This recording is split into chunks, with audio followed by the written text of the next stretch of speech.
Bonsoir Valenciennes, ça va? Alors je suis très émue ce soir parce que figurez-vous que je suis née à Valenciennes. C'est quand même pas rien de faire un TEDx dans sa ville d'origine. Avant même de me présenter, je vais vous proposer qu'on se remue un peu, parce que je suis quand même la 9e intervention de la soirée.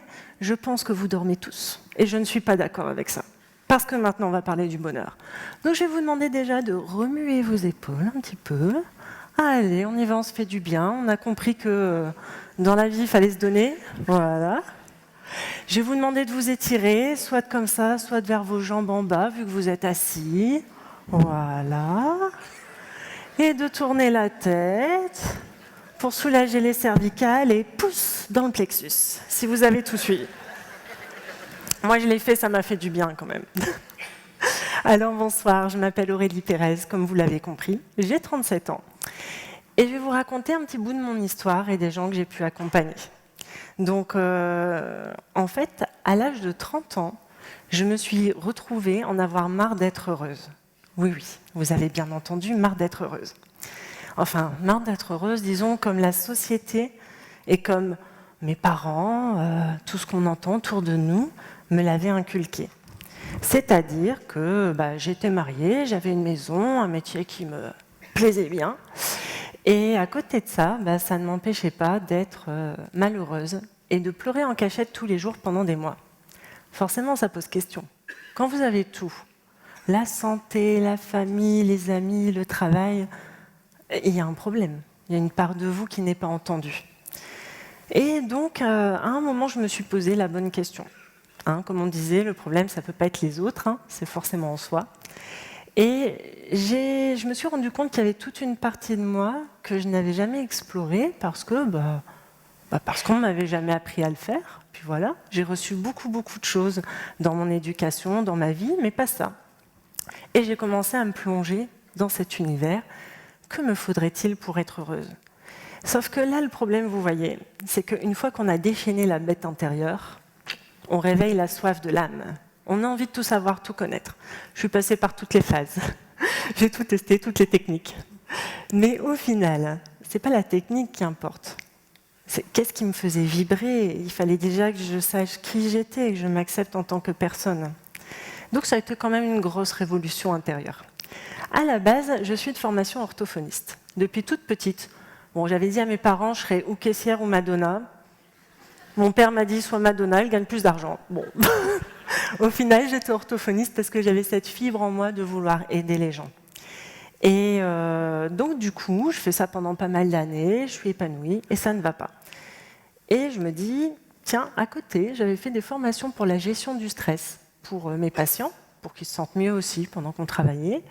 Et je me dis, tiens, je pourrais peut-être faire quelque chose là-dedans. On va voir les signes de la vie. Et effectivement, j'ai eu des signes. On est venu me voir pour ça, alors que je ne faisais pas spécialement de pub au début. Et là, ça a été une belle aventure, tellement belle et tellement riche que je ne pourrais pas tout raconter. La plupart des gens me disent, oui, mais toi Aurélie, dans la vie, tu as de la chance. Ils confondent chance et opportunité. C'est-à-dire que oui, il y a une opportunité, je la saisis. D'ailleurs, je suis ici ce soir par un plus grand des hasards, une belle opportunité il y a un an. Je suis aussi ici parce que j'aime parler avec les gens et que forcément il y a un échange. Donc on se nourrit les uns les autres, on partage nos valeurs et on monte des projets qui sont dans ces valeurs. Ça, c'était la première chose. Parce que c'est trop facile de dire « tu as de la chance ». On ne sait pas le nombre d'heures de travail qu'il y a derrière, parce que ça demande un sacrifice personnel, etc. Donc non, ce n'est pas si facile que ça. Donc l'idéalisation du bonheur, pourquoi ce titre? Donc après, je vais vous montrer juste quelques petites photos. C'est pour dire que souvent, on veut tout de suite. J'ai entendu ce soir beaucoup parler de ça demande de la persévérance, ça demande des efforts. Oui, c'est vrai, puis parce que les plus belles choses qui se construisent demandent du temps. Donc, j'ai envie de vous dire, vous avez un projet, ne le lâchez pas. Vous avez votre objectif en ligne de mire, mais là, maintenant, là, tout de suite, quelle première marche vous devez franchir? Est-ce que vous vous êtes posé la question? La première marche n'est pas obligée d'être difficile. Parce que quand on regarde au bout, c'est un peu compliqué. On se dit, oh là là, il faut que je fasse tout ça. La première marche serait déjà de se faire du bien. Est-ce que vous faites du bien? Est-ce que tous les matins, vous arrivez à vous lever le matin avec le sourire, même quand il y a des problèmes. Parce que c'est ça, être heureux. C'est pas avoir une vie parfaite. Personne ne l'a. On a tous eu des proches qui nous ont quittés, des soucis de santé, des problèmes de travail, avec des chefs irascibles, bien sûr. C'est toujours de la faute des chefs aussi. Mais au final, qu'est-ce que le bonheur, si ce n'est les détails de la vie, si ce n'est de profiter de ce qu'on vit, de n'y être trop en avant, ni trop dans le passé, la nostalgie, mais d'être dans le moment présent. Comme ce soir, par exemple, vous passez une merveilleuse soirée en notre compagnie, et ça se sent.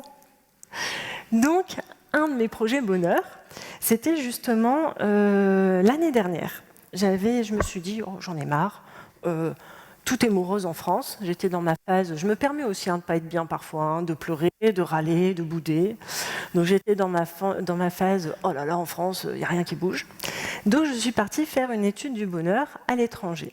Bien sûr, sans sponsor, avec juste un billet aller et ma valise de 20 kilos.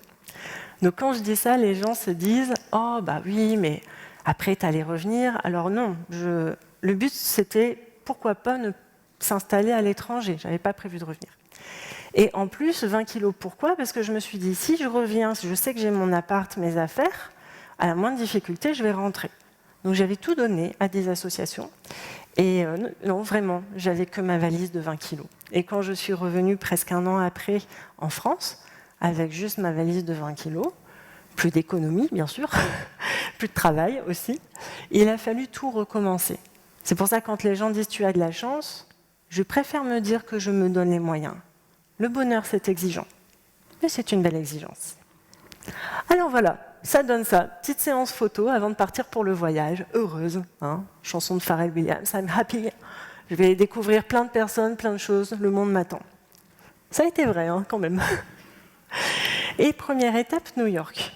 Pourquoi New York ? Parce que la ville de tous les possibles. Ce n'est pas une légende. Vous arrivez à New York, vous parlez avec des gens, l'heure d'après, vous avez un rendez-vous. Je l'ai testé. Je suis partie sans contact, avec juste une annonce sur LinkedIn, et voilà. Et donc, justement, j'arrive, je parle avec des gens, j'interviewe un jeune Français qui est parti s'expatrier, parce que le but, c'était aussi de savoir pourquoi les gens s'expatriaient, pourquoi ils cherchaient leur bonheur ailleurs que dans leur pays d'origine. Et en fait, il me dit, ah bah tiens, en même temps, je reprends mes études à Cornell Tech, il y a l'ouverture, tu veux venir ? Ah bah oui, allons-y. Et là, je me retrouve dans les bureaux de Google, New York. Deuxième jour. C'était pas mal, ça s'annonçait bien. Donc on a passé vraiment un très très bon moment. Il faut savoir aussi quand même que les Américains ne sont pas très fidèles. C'est-à-dire, comment je pourrais dire ? Si vous prenez votre chance sur la seconde même, tout va bien. Si vous donnez la carte en disant « appelle-moi demain », il ne se rappellera jamais de vous. Et vous allez appeler et ça ne sera pas possible. Donc il faut vraiment saisir votre chance sur le moment. C'est une belle école d'ailleurs. J'ai rencontré des expatriés malheureux de quitter la France. Vraiment. Parce que c'est leur pays, c'est leur culture, il y a leur famille, leurs amis, mais tellement épanouis d'être dans des pays où on leur donnait l'opportunité, où on leur faisait confiance, où ils pouvaient arriver, par exemple, à 22 ans, et on leur confiait une vraie mission avec des responsabilités, où ils pouvaient arriver avec des apparences physiques complètement hors normes, et ça ne dérangeait personne. Ou aller à un entretien en Californie en costard-cravate est très mal vu. Il vaut mieux arriver en jean t-shirt. Le pays de Facebook. Donc voilà, je m'en vais. Je passe de New York à un moment magnifique avec des conférences, des rencontres. Et deuxième étape, San Francisco. Et là, c'est la révélation de mon bonheur. Pourquoi ? Je ne sais pas. Je ne saurais pas vous l'expliquer. Je ne sais pas si je devrais tenter de l'expliquer. J'étais juste heureuse. C'est-à-dire que l'énergie de la ville, c'est une très jolie ville, des gens qui viennent vous parler spontanément, sans aucun a priori, d'aucune sorte. Les personnes aussi qui vous donnent vos chances, vous parlez, pareil. Une fois, je parlais à quelqu'un qui me dit « Écoute, moi, je connais un cadre chez LinkedIn, tu m'en parles toujours en disant que c'est un réseau qui t'apporte. » Je dis « Oui. » « Tu veux le rencontrer ?»« Oui. » Quelques jours après, me voici dans les bureaux de LinkedIn. Et avec, vous savez, la fin de la visite sur le toit terrasse où on voit toute la baie de San Francisco. Et là, on se dit, la vie est quand même folle. Je ne sais pas où je vais dormir ce soir. Je ne sais pas si je vais pouvoir manger demain. mais pour le moment, je passe un bon moment. Profitons-en. Donc voilà, le fameux Golden Gate, j'espère le revoir, je vous avoue.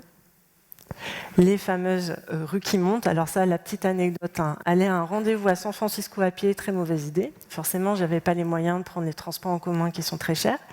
Et ils vous disent par exemple 5 minutes, 10 minutes pour y aller. Ce qu'ils ne disent pas, c'est que ça fait ça, que vous arrivez à votre rendez-vous tout transpirant, vous ne ressemblez à rien, et vous n'avez pas mis 10 minutes. Parce que vous n'avez pas l'habitude de marcher dans les rues comme ça. Très rigolo. Vous voyez quand même, hein, c'est pour vous montrer un peu le dénivelé. Hein. Et après, belle aventure aussi. Ça aussi, c'est le fruit du hasard. Une amie qui me dit écoute, on va couvrir les Invictus Games, tu connais? Non, pas du tout.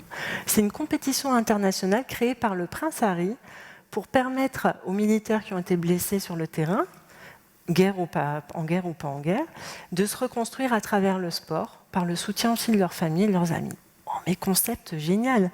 C'était une création de magazine, le seul magazine qui traitait du sport militaire pour justement lui faire une place dans le monde. Allez, on y va. Vous savez où je me suis retrouvée là sur la photo où je fais ma ligne avec mon IM? Disney World. Oui, c'était à Orlando. Alors, j'ai pas pu faire d'attraction. Toujours la question qu'on me pose. Non, je n'ai pas pu. Mais on a passé une semaine absolument magnifique avec des sportifs, avec donc le prince Harry forcément qui était avec nous, ce qui était franchement, il est bluffant. Hein. C'est juste incroyable la proximité qu'il a avec les gens, le bonheur qu'il communique aux gens, c'est juste incroyable. Et donc, nos fameux sportifs qui ont tout donné pendant une semaine, où le principe, c'était vraiment de se dire, ok, on est en compétition, mais on est surtout là pour dire qu'on peut continuer notre vie. On n'a plus la santé physique, on n'a plus forcément la même place dans la société, c'est dur, mais on continue. Et on a des messages de paix aussi. Souvent, les gens disent, oh oui, mais moi, les militaires, c'est la guerre, ça ne m'intéresse pas. Non, ces gens-là, ils vous expliquent bien qu'ils sont là pour défendre leur pays en cas de problème, mais que eux, dans leur fort intérieur, ce qu'ils veulent, c'est la paix. Ils ne sont jamais autant heureux que quand tout se passe bien. Vous voyez ? Et c'était des rencontres incroyables. Je me rappelle d'un Jordanien, donc on donnait des exemplaires du magazine, qui m'a demandé de lui dédicacer son magazine. Je dis, non mais attendez, il venait d'être médaille d'or. Je dis, mais non, mais moi je voudrais l'inverse. Et il me dit, non, si tu savais, c'est bien la première fois qu'on donne la parole à des Jordaniens. C'était beau. Donc voilà, et donc, ils étaient tous entourés de leur famille, de leurs amis, et c'est ça aussi qui les portait. Je me rappelle de quelqu'un qui m'a dit mais tu sais, si je suis encore vivant à l'heure d'aujourd'hui, c'est ma femme et mon fils. Parce que moi, je ne peux plus défendre mon pays, j'ai plus la forme physique pour avoir un poste, je suis revenue complètement traumatisée de ce qui m'est arrivé. C'est eux qui me donnent envie de me lever et de vivre. Et donc, bien sûr, toutes ces médailles, parce qu'il en a gagné beaucoup, il les a dédiées à sa famille. Ensuite, c'était le Mexique. Non, le Mexique n'est pas qu'un pays de cactus, je voulais vous le dire. Ce n'est pas parce que j'ai vu un gros chat dans un cactus qu'il n'y a que ça. Ce n'est pas non plus que le pays des barbes à papa roses, violettes et bleues. Je ne sais pas si vous les connaissiez, moi je les ai découvertes là-bas. C'est aussi un pays plein de contrastes. C'est-à-dire que vous avez, je suis allée à Mexico City, hein, dans la capitale. Vous avez une ville incroyable qui est dans une cuvette entourée de montagnes avec la nappe de pollution au-dessus, complètement surpeuplée, avec des problèmes de réserve d'eau forcément. Et il faut savoir aussi que là-bas, ils boivent plus de coca que d'eau, tout simplement parce que le coca coûte moins cher qu'une bouteille d'eau. Donc gros problèmes de santé, d'hydratation, etc. Et en plus, les usines coca qui sont installées chez eux, leur prennent toute l'eau des nappes phréatiques, parce que, si ma mémoire est bonne, il faut 5 litres d'eau pour faire 1 litre de coca. Donc j'espère que je vous ai bien tous culpabilisés ce soir pour le coca, et que vous allez arrêter de torturer les Mexicains, s'il vous plaît. Donc là, c'était incroyable, parce que c'est des gens qui ils sont quand même dans un niveau de vie où c'est pas évident, et en fait, ils vous accueillent les bras ouverts, ils sont toujours souriants. Un petit détail, c'est vrai, le Mexique est quand même bien pollué par la corruption. Donc c'est vrai qu'il peut y avoir des aventures qui ne sont pas très agréables à vivre. Mais globalement, ça a été un accueil juste incroyable dans des familles qui ne me connaissaient même pas. Et juste sur le contact du contact, ils m'ont accueilli chez eux. Et donc, le pays des cultures. Le Mexique n'a jamais oublié sa culture ancienne. Là, vous voyez par exemple une pyramide aztèque. Mais par contre, ils font des additions. C'est-à-dire que tout ce qu'il y a de bien dans les nouvelles civilisations qui sont venues chez eux, quand ils ont été évangélisés à un moment, ils prennent tout ce qui leur correspond et le reste, ils laissent de côté. Ça pourrait être un exemple pour votre vie. Et si vous preniez tout ce qui vous correspondait et que vous arrêtiez de prendre ce qui ne vous correspond pas, ça vous allégerait déjà. Et après, direction le Pérou. Alors là, le Pérou, c'était moins sympa pour moi parce que, en fait, là, j'avais vraiment plus d'argent. J'avais fait au secours papa-maman parce que là, ça va pas. Et j'ai de la chance d'avoir une famille, d'ailleurs. Et je me retrouve en plus à Lima, qu'on appelle Lima la grise, je ne savais pas. 90% du temps, il fait gris. Alors pour le moral, hein, vous savez un petit peu les effets du temps sur le moral. Hein. On habite dans le nord tous, hein, donc on sait.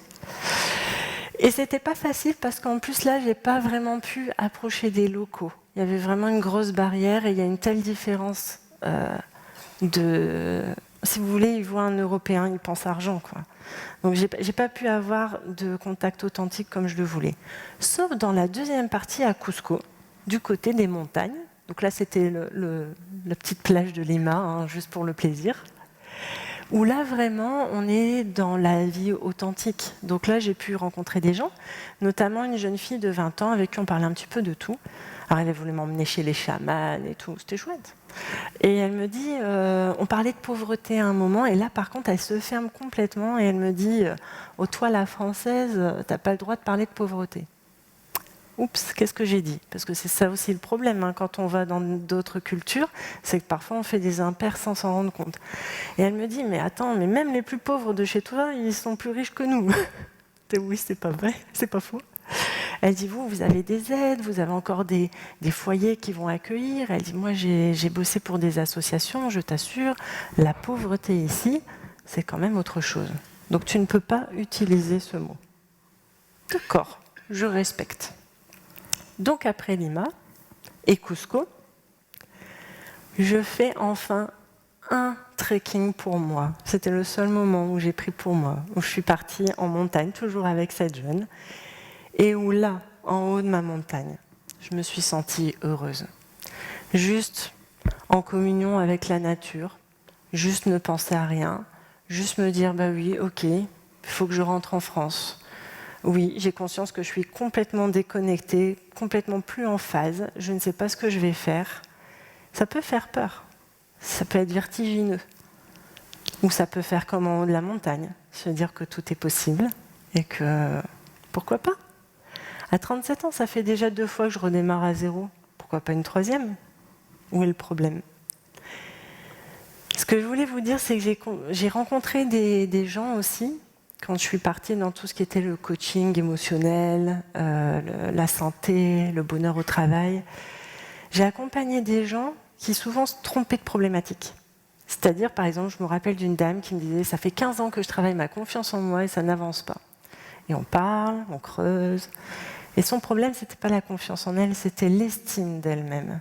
Pour vous, dans la salle, vous ne sentez peut-être pas la différence. Et non, je ne vous donnerai pas la réponse ce soir. Parce que le but, c'est d'éveiller les consciences, donc à vous de chercher. Et vous verrez que si on se trompe d'objectif dans la vie, on ne peut pas avancer.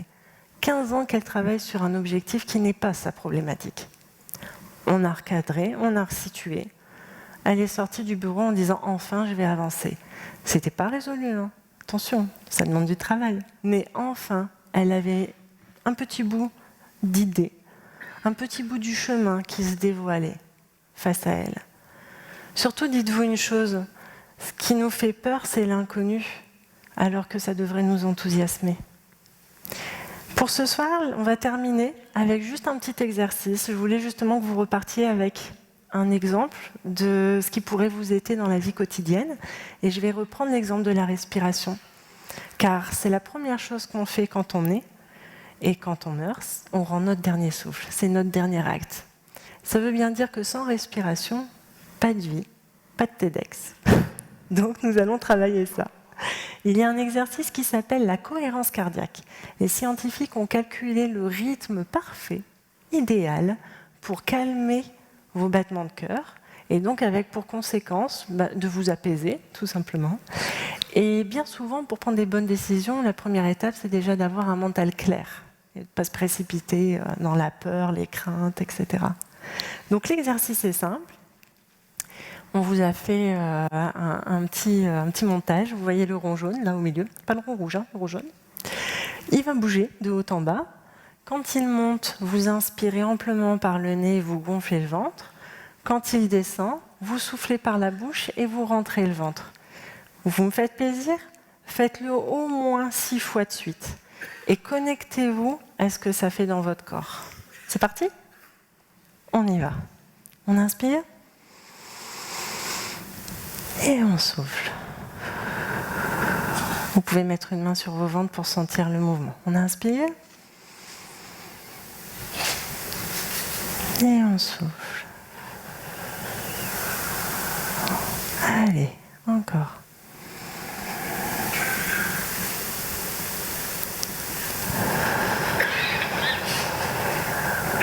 Accrochez-vous, c'est la moitié.